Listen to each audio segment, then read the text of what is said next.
Hey guys, what is up? It is me, Magnus.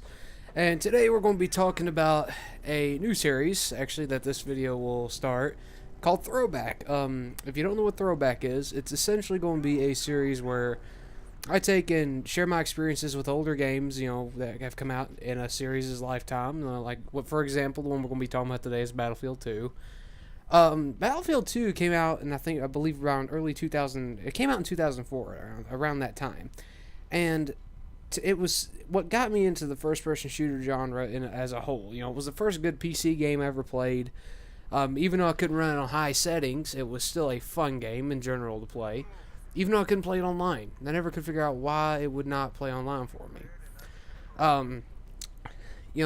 Comparing it to the new ones, yeah, it's dated a bit, but as you can see on the video, it still looks amazing. This is recorded maximum video settings across the board. When I wasn't recording, I was running excess of 120, 130 frames a second.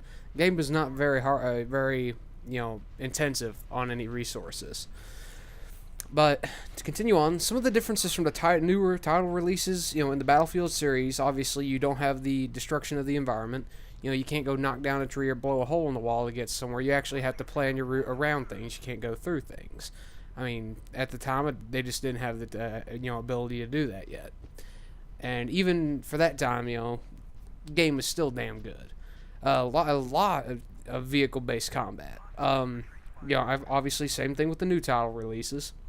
Any game like this that has vehicles, there's going to be anti-vehicle classes. In this one, though, they seem to be a bit underpowered. As you can see here, another good example of that is the M4.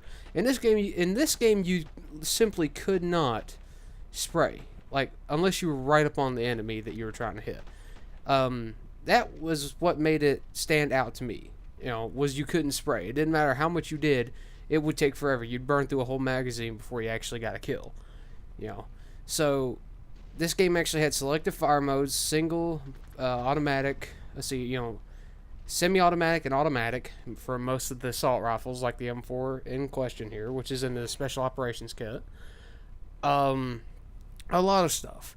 Now, I'm going to go ahead and bring up another topic, which was what happened with the GameSpy servers. As I'm sure you all may have known, unless you just haven't been on the internet in a while, GameSpy had their EA shut GameSpy. I think it was EA. I'm not too sure. But all I know is that the GameSpy servers were shut down. Now I've heard a few rumors claiming that there are still some, individual ran servers, privately ran servers for Battlefield. I'm not sure. I haven't played it online in years. But one of the other things that this game also had, to its name, to its glory, was the ability to mod it as much as you could. Literally, there are entire conversion mods. I'm sure you've seen them. Two of the most well-known ones are Project Reality 2.0, or let's see, God damn, I mixed them up actually. There's Project Reality, which is basically a full-on simulation, and then you have Allied Intent Extended 2.0. There were two versions of it, but Allied Intent Extended was it's basically a mod that was it allowed you to feel like you're playing multiplayer even though you're playing single player. And on multiplayer it was just hectic. It added so much more to the game. And I will at some point do a video on it, but for the moment I don't have it installed. It's completely free to get. The mods are free to get. Once you buy the game, they're free to get. There's no two ways about it. But onto the childhood experiences part of this. Well, this was, as I said, the first game that I ever played, really, that was a good first-person shooter. This felt right. And it's what got me into the genre as a whole, and then after that came the Call of Duties, which I didn't play past Call of Duty 4 for obvious reasons, because it's a washed-over piece of crap. No pun, I know I'm going to get a lot of hate for that, but that's just the way I look at it now, from a standpoint. But there were a few things with this game that used to upset me. And, some of the weapons don't seem to have, realistic damage. Don't get me wrong. Here, where I'm shooting at this guy, these shots are registering. Right there, that was a headshot. Now, headshots were a bit iffy, too. The hitboxes weren't completely clear. So, sniping in this game could be a real bitch at times. Even on bots, it would stand completely still, which is what this is. This is bots, obviously. But it was just so hard sometimes to get kills as a sniper. And it's one of my favorite classes to play in any game. Simply because I love the long range aspect. I love being able to hit people when they don't know where you're.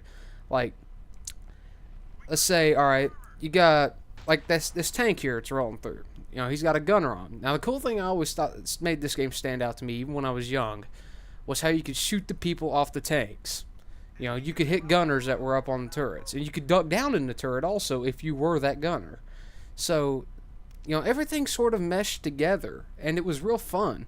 Although the maps sort of became a little repetitive at times, like especially like Karkand, mainly the 16-player map variant of it.